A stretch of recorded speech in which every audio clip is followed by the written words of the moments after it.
I want a divorce. I walked into the living room and sat down on the couch. Sarah was standing by the kitchen counter. I put the envelope on the coffee table between us. We need to talk, I said. I walked into the living room and sat down on the couch.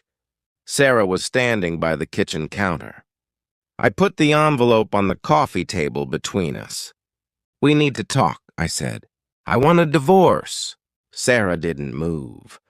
She looked at the envelope. Then she looked at me. Her face didn't change. There's someone else, I said. She nodded slowly. Not agreeing, just acknowledging that I'd said it. Her name is Jennifer, I said. I met her at work. Sarah pulled out a chair. Sat down.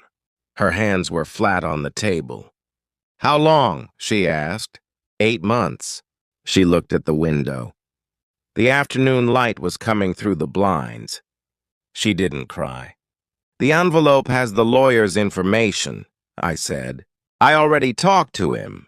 We can split everything 50-50. The house is yours. Sarah picked up the envelope, opened it, pulled out the papers.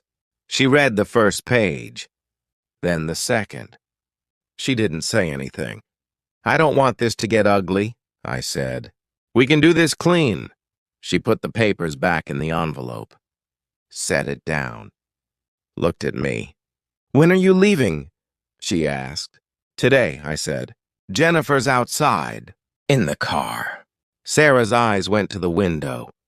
She couldn't see the driveway from where she sat, but she knew. You brought her here? Sarah said. Her voice wasn't loud, just quiet, flat. I didn't want to come back, I said. I just need to get my things. Sarah stood up, walked to the sink, turned on the water, turned it off. Go ahead, she said. I got up, walked down the hallway to our bedroom, the room we'd shared for 23 years. I pulled my suitcase down from the closet, opened the drawers, started packing. Shirts, pants, socks, underwear. I heard the water running in the kitchen. Then it stopped. I packed my toiletries from the bathroom. Razor, deodorant, toothbrush. Looked at myself in the mirror. Same face I'd seen every morning, but different now. I zipped up the suitcase, carried it to the hallway. Sarah was sitting at the kitchen table. The envelope was still there. She was looking at it. That's it? She asked. I'll come back for the rest, I said. She didn't look at me. Sarah, I said. She looked up. I'm sorry, I said. She didn't respond. Just looked at me. I picked up the suitcase, walked to the front door, opened it. David, she said. I stopped, turned around. Don't come back for the rest, she said. I'll box it up. You can pick it up somewhere else. I nodded. Walked out, closed the door behind me. Jennifer was in the passenger seat. She looked at me as I walked to the car. I put the suitcase in the trunk, got in the driver's seat. How'd it go? She asked. It's done, I said. I started the car, pulled out of the driveway, didn't look back at the house. We drove to Jennifer's apartment, 40 minutes across town. She lived in a new complex in Riverside. We didn't talk much. She touched my hand once. I kept both hands on the wheel. When we got to her place, I carried my suitcase upstairs. She unlocked the door. I walked in. It smelled different. Her perfume, candles, not like home. You want something to drink? She asked. Water's fine, I said. She went to the kitchen. I sat on her couch, looked around. Everything was clean, organized, modern furniture, white walls. She came back with 2 glasses, handed me one, sat next to me. You okay? She asked. Yeah, I said. I wasn't, but I said it anyway. She leaned against me, put her head on my shoulder. I drank the water, stared at the wall. That night we ordered takeout, Chinese food. I barely ate. Jennifer talked about her day, something about a client meeting. I wasn't really listening. I kept thinking about Sarah, sitting at that table, looking at the envelope.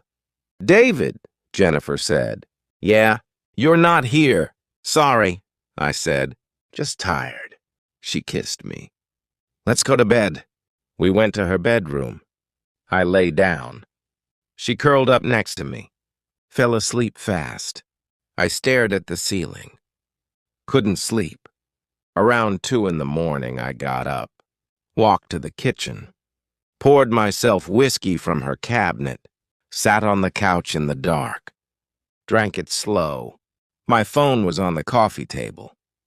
I picked it up. No messages. I thought about calling Sarah. Didn't. Put the phone down. Finished the whiskey. Went back to bed. The next morning, I woke up to Jennifer getting ready for work. She kissed me on the forehead.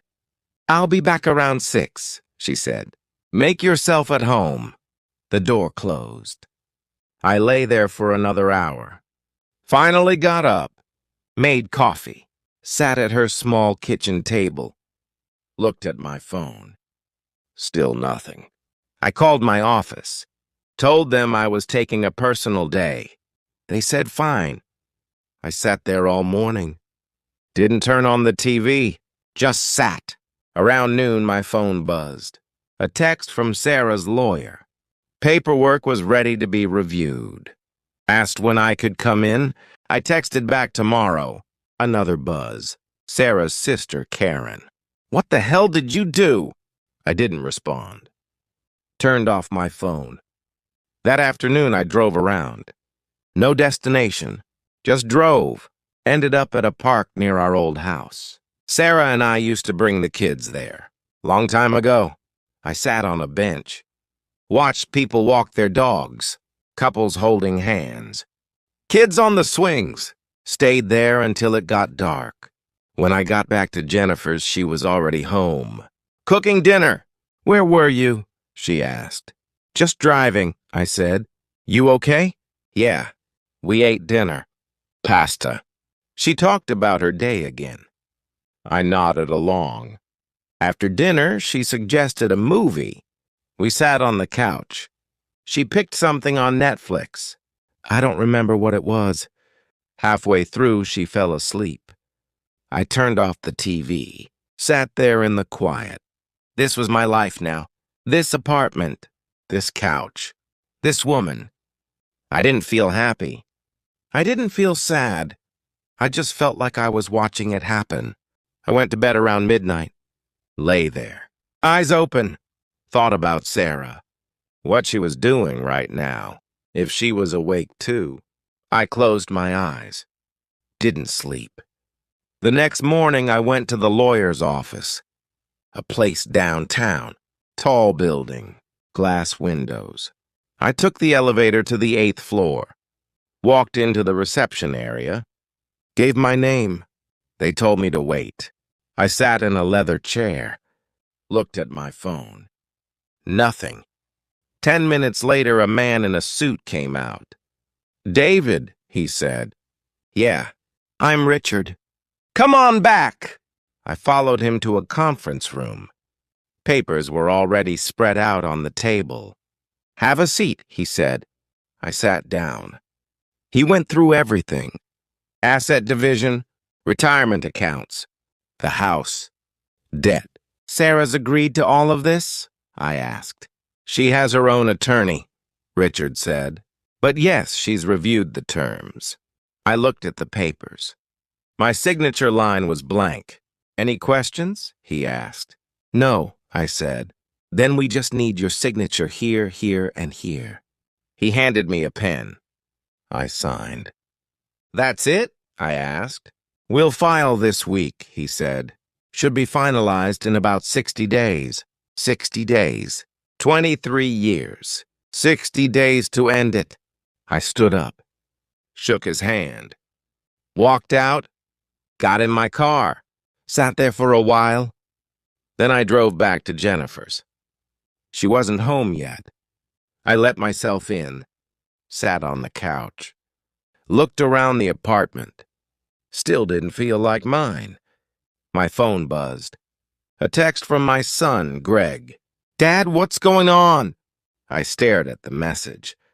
Didn't know what to say. Typed, "I'll call you later." Sent it. Put the phone face down. I sat there until Jennifer came home. "How'd it go?" she asked. "Done," I said. She smiled. Came over, kissed me. "We should celebrate," she said. "Maybe another night," I said. She looked disappointed, but didn't push it. We ordered pizza, ate on the couch, watched another show. That night I couldn't sleep again.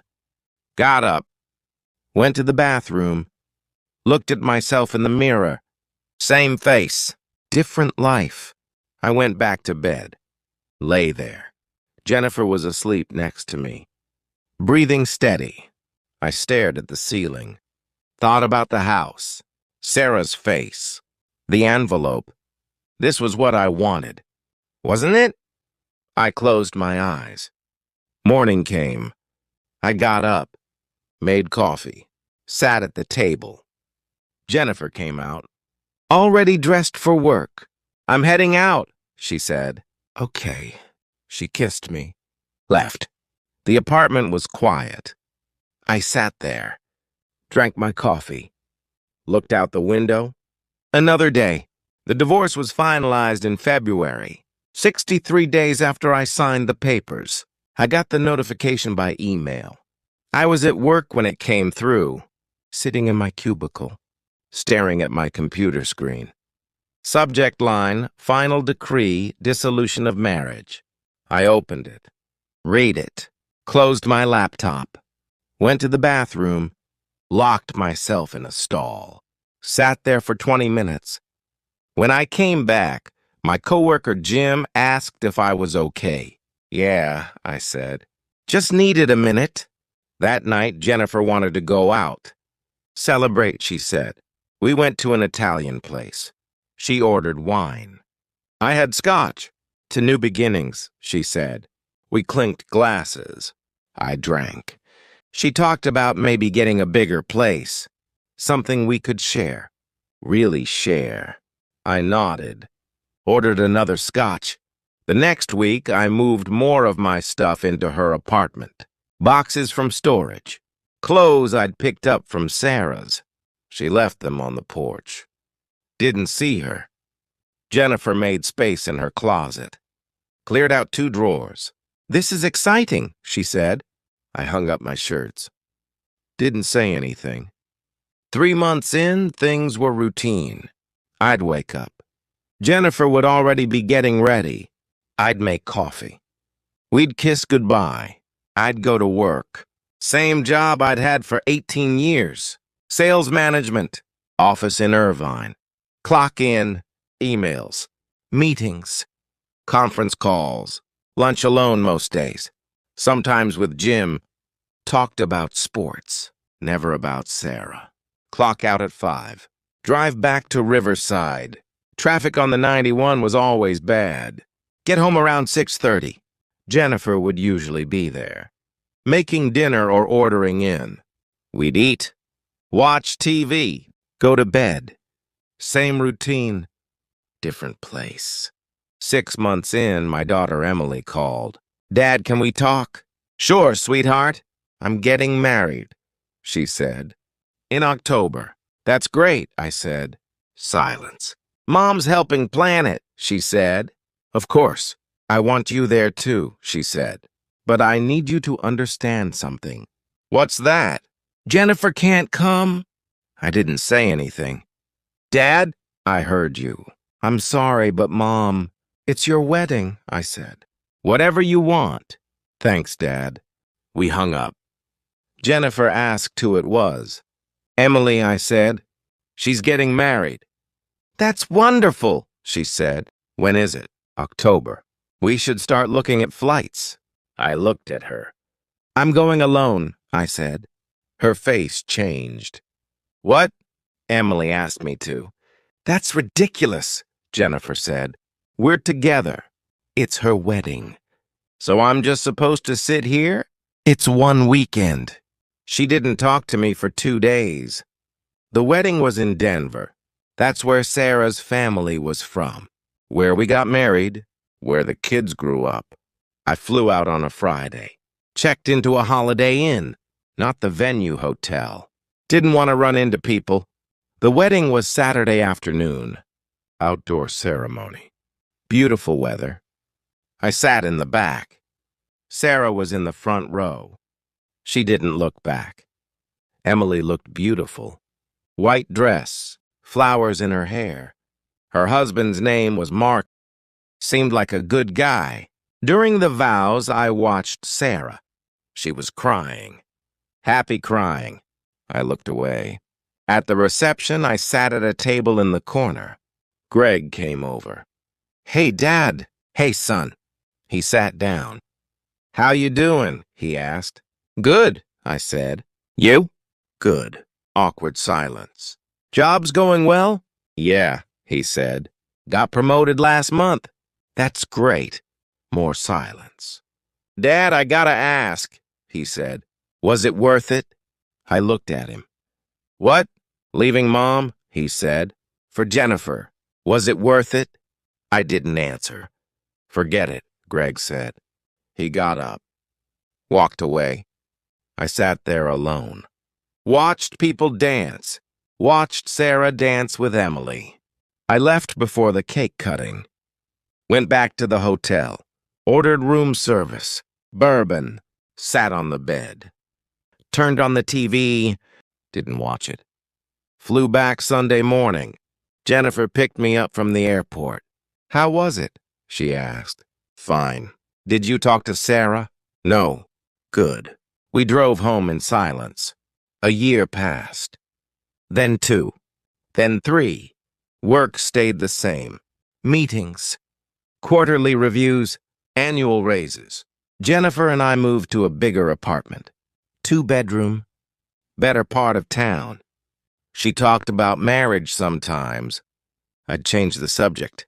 We went on vacation once. Hawaii. She posted pictures on Facebook. I didn't. I stopped talking to Greg. He didn't call. I didn't either. Emily called on holidays. Christmas. Thanksgiving. Her birthday. Short calls. Always rushed. Dad, I gotta go. Okay, sweetheart. Love you. Love you too. Year 4, I got a call from Karen, Sarah's sister. David? Yeah, it's Karen. I know. Sarah's in the hospital, she said. My chest tightened. What happened? She had a fall, Karen said. Broke her hip. Surgery went fine. She's recovering. Why are you calling me? Because she doesn't have anyone, Karen said. Emily's in Denver. Greg's in Seattle. I'm flying back to Phoenix tomorrow. What do you want me to do? Nothing, she said. I just thought you should know. She hung up. I sat there, phone in my hand. Jennifer came in. Who was that? Karen. What did she want? Sarah's in the hospital. Jennifer's face hardened. And nothing, I said. You're not going to see her. I didn't say I was. David, we've been together for 4 years. I know. You can't keep doing this. Doing what? Acting like she still matters. I looked at Jennifer. She was my wife for 23 years. Was, Jennifer said, past tense. I didn't respond. I'm going to bed, she said. She walked out. I sat there. Thought about Sarah, alone in a hospital. Hip surgery. Recovery. I didn't go see her. Told myself it wasn't my place anymore. But I thought about her every day for 2 weeks. Year 5. I turned 58. Jennifer threw me a party. Her friends came. A couple guys from work. No family. We ate cake. Drank wine. Everyone left by 10. Jennifer went to bed. I stayed up. Sat on the balcony. Looked at the city lights. Thought about the last 5 years. Different apartment. Different routine. Same job. Same feeling. Empty. My phone rang. Unknown number. I answered. Hello? David. Sarah's voice. I froze. Sarah? Yeah, she said. It's me. Silence. Why are you calling? I asked. I don't know, she said. I could hear her breathing. How are you? I asked. Fine, she said. You? Fine. More silence. I saw Emily posted pictures, she said. Your birthday. Yeah, 58. Yeah, time goes fast, she said. It does. Another pause. I should go, she said. Sarah! Take care, David. She hung up. I sat there, phone in my hand, staring at the screen. The call lasted 2 minutes. I didn't sleep that night. Kept thinking about her voice. The next morning, Jennifer asked if I was okay. Yeah, I said. You look tired. Didn't sleep well. She kissed me. Went to work. I sat at the kitchen table. Coffee going cold. Stared at my phone. Thought about calling Sarah back. Didn't. Put the phone down. Got ready for work. Drove to the office. Same cubicle, same desk, same routine. Lunch with Jim. You okay, man? He asked. Yeah. You sure? Yeah. He didn't believe me, but he didn't push. That afternoon, I got called into my manager's office. David, we need to talk, he said. What's up? We're restructuring, he said. Downsizing the sales team. I knew where this was going. We're offering early retirement packages, he said. Given your tenure, you'd qualify. You're letting me go. It's not like that. When? End of the quarter, he said. 3 months. I nodded. Take the weekend, he said. Think about it. I didn't need a weekend. I knew I was done. I drove home. Jennifer was cooking dinner. Hey, babe, she said. Hey, how was work? They're letting me go, I said. She turned around. What? Early retirement package. Can they do that? Yeah. She came over. Put her arms around me. We'll figure it out, she said. I nodded. But I wasn't thinking about work. I was thinking about Sarah's voice, and how 5 years had passed, and how nothing felt different, just older. That night, I sat on the balcony again. Jennifer was asleep. I looked at my phone. Sarah's number was still there. I didn't call. Just sat there. The city lights blinked. Same as every night. I took the early retirement package. Didn't really have a choice. Last day was the end of June. They threw me a small party. Cake in the break room. Jim gave a speech. 18 years, he said. Hell of a run. Everyone clapped. I cut the cake. Shook hands. Walked out at 5. Didn't look back. Jennifer had plans that night. Dinner with her friends. You sure you don't want to come? She asked. I'm sure. Okay, she said. Don't wait up. She left. I sat on the couch. Turned on the TV. Turned it off. Sat in the quiet. First weekday in 18 years I didn't have to work. Felt strange. I went to bed early. Couldn't sleep. Stared at the ceiling. Jennifer came home around midnight. Smelled like wine. She got into bed. Kissed my shoulder. Love you, she said. I didn't respond. She was already asleep. The next few weeks were the same. Wake up, make coffee, sit on the balcony. Jennifer would leave for work. What are you doing today? She'd ask. Not sure. You should get out, she'd say. Do something. Yeah, but I didn't. I'd watch TV, scroll through my phone, make lunch, watch more TV. Around 3, I'd start drinking. Not a lot, just enough. By the time Jennifer got home, I'd be on my second beer. "You've been drinking," she'd say. "Just one." She'd look at the empties. Not say anything. August came. Hot as hell. I barely left the apartment. Jennifer started working late. Or said she was. I didn't ask. One night she came home around 9. "Where were you?" I asked. "Work event," she said. "You could have texted." I did. I checked my phone. She had. "2 hours ago?" "Sorry," I said. "Are you drunk?" "No." She walked past me. "Went to the bedroom." I stayed on the couch. September. Emily called. "Hey, Dad." "Hey, sweetheart. How's retirement?" "Good," I lied. "That's great," she said. "Listen, I have some news." "What's that?" "I'm pregnant." I sat up. "That's wonderful, Em." "Thanks, Dad," she said. "We're really excited." "When are you due?" "April." "Congratulations." "Thanks," she said. "We're telling Mom tonight. She'll be thrilled." "Yeah," Emily said. "Okay, I gotta run." "Love you, sweetheart." "Love you too, Dad." She hung up. I sat there. Sarah would be a grandmother. So would I, but separately. Jennifer came home. I told her the news. "That's great," she said. Not much enthusiasm. "Yeah." We had dinner. Didn't talk much. October. Jennifer sat me down. "We need to talk," she said. I knew that tone. "Okay." "This isn't working," she said. I didn't say anything. "You've been depressed for months," she said. "You don't do anything. You just sit here." "I'm adjusting." "To what?" she said.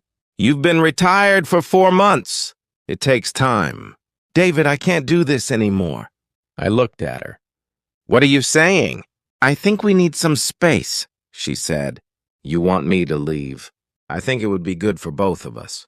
After 5 years." "5 years of what?" she said. "You've never really been here." "That's not fair." "Isn't it?" she said. "You're still hung up on Sarah." "I'm not." "You are," she said. "And I'm tired of competing with a ghost." I didn't have an answer. "I want you out by the end of the week," she said. She went to the bedroom. Closed the door. I sat there. 5 years. Gone. I started packing the next day. Didn't have much. Clothes. Some books. My laptop. Found a furnished studio in Orange. Month to month. Cheap. Moved in on a Friday. Jennifer helped me carry boxes to the car. We stood in the parking lot. "Take care of yourself, David," she said. "You too." She walked back inside. Didn't look back. I drove to the studio. Unpacked. The place was small. Murphy bed. Kitchenette. Bathroom. I sat on the bed. Looked around. This was my life now. That night I couldn't sleep. Got up. Made instant coffee. Sat by the window. Looked at my phone. Thought about calling Emily. Didn't. Thought about calling Greg. Didn't. Opened my contacts. Scrolled to Sarah's name. Stared at it. Put the phone down. November. I applied for a few jobs. Security guard. Retail. Nothing came through. Too old. Overqualified. Not qualified enough. I stopped trying. Lived off the retirement package. Wasn't much, but enough. December came. Christmas. Emily invited me to Denver.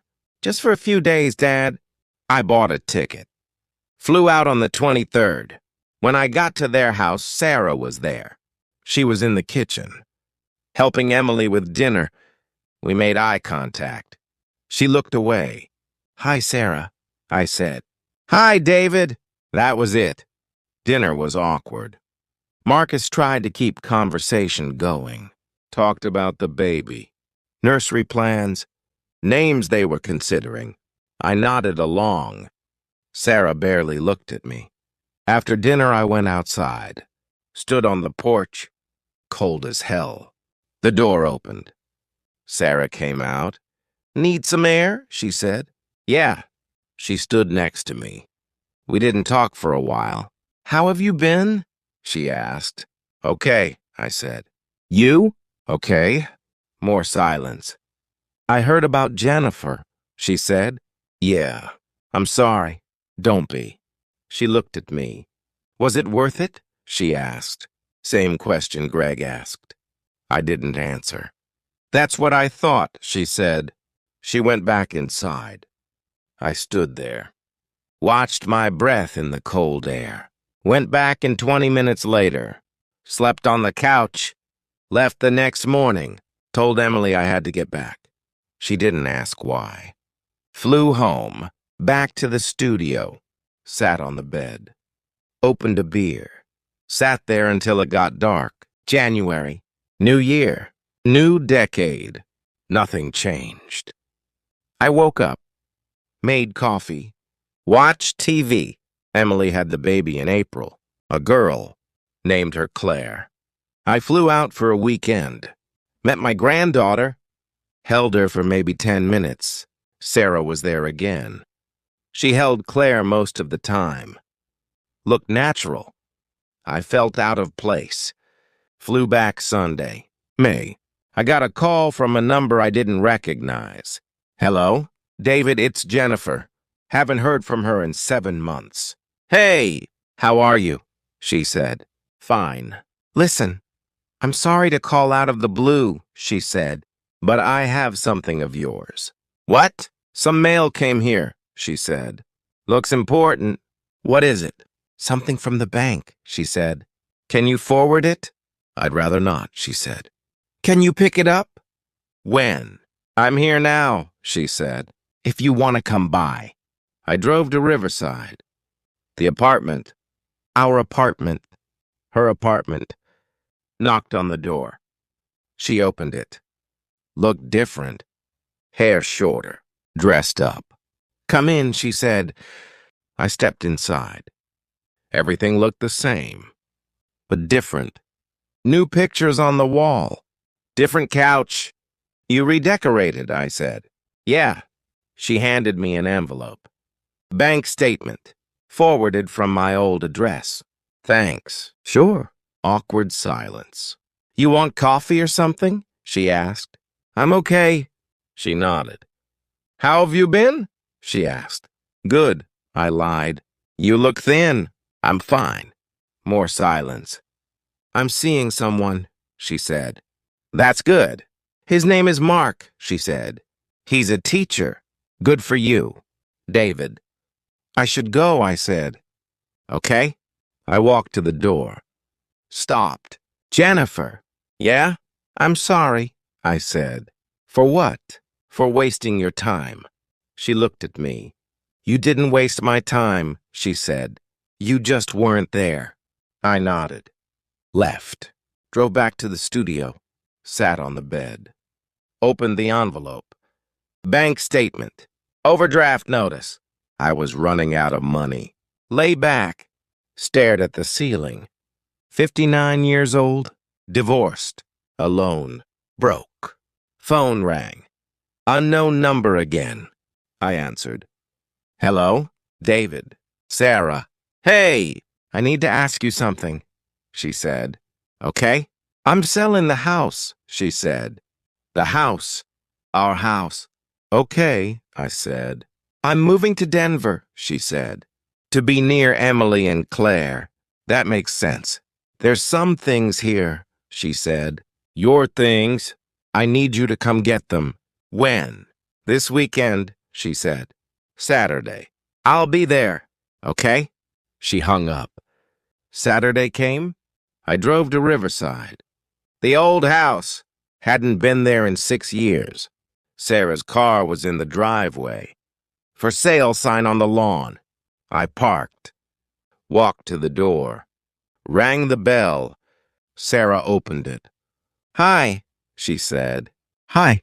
She let me in. The house was mostly empty. Boxes everywhere. Furniture wrapped up. "Everything's in the garage," she said. I followed her. My old things. Tools. Golf clubs I never used. Box of photos. You can take what you want, she said. I looked through the boxes. Pictures of the kids. Me and Sarah. Young. Happy. I put them back. I don't need any of this, I said. You sure? Yeah. She nodded. We stood there. Sarah, I said. Yeah? I'm sorry. She looked at me. For what? For all of it. She didn't say anything. Just looked at me. It doesn't matter anymore, David, she said. I know. Do you? She said. I didn't answer. I wasted 23 years, she said, trying to make you happy, trying to be enough. Sarah. And you left anyway, she said, for someone younger, prettier, and it still didn't make you happy. I know. Good, she said. She walked back into the house. I stood there. Then I followed her. Can I ask you something? I said. What? Are you happy now? She looked at me. I'm getting there, she said. Good. She walked me to the door. Take care, David. You too. I got in my car, drove away, looked in the rearview mirror. Sarah standing in the doorway, watching me leave. Just like 6 years ago, I drove back to the studio, sat on the bed, looked around. This was my life. Small room, no job, no family, no future. I picked up my phone, looked at my contacts. Emily, Greg, Sarah, put the phone down. Got up, made instant coffee, sat by the window, watched the sun go down. Another day, another night. Same as yesterday, same as tomorrow. I sat there, in the quiet, in the dark, alone.